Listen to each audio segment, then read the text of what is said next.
wasn't that long ago when many companies would not employ women in lots of different jobs. In the US, we had something in the 1950s called a marriage bar, and that meant you had to quit work when you got married.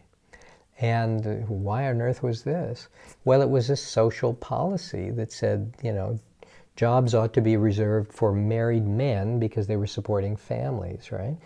Well, it seems crazy now, but we have lots of similar ideas about, for example, people with disabilities, assuming things they can't do, older workers, right?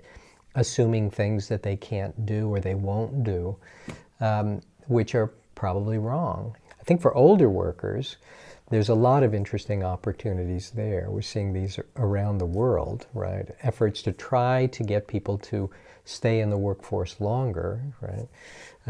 And some of it is giving them different roles, like mentoring roles, when they're tired of the job that they're doing. The Singapore government's got a really interesting model where I think around age 62, you and the employer can sit down and recontract and say, okay, old job's done, old pay rate is done. Let's think about what I can do now for the next 3 years. What would you like to do? It could be something completely different.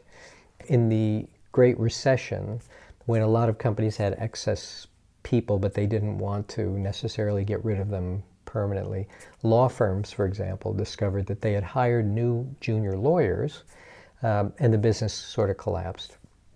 But they thought it was going to come back in a year or so. So what they did is they paid their new hires 1/3 their salary and said, we want you to go work for a not-for-profit in law.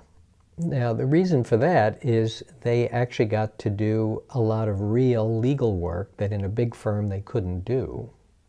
So they got some experience. It was enough money that they didn't have to be paid a lot by the nonprofit in order to survive. And it was enough that they didn't quit altogether and go take a job someplace else, right? Now, whether we will see companies do more of this on a basis which is not a crisis basis, an interesting thing. Unfortunately, it takes an awful lot of economic pressure to get people to rethink these ideas that really persist.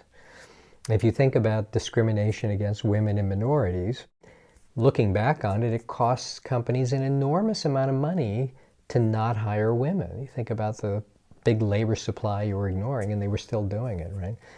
So we hope that as the economy continues to get better, companies will be more open about who they will hire, particularly people with disabilities. But it often takes a push to make it happen, right? And it's important for policy and for society to give that push as well.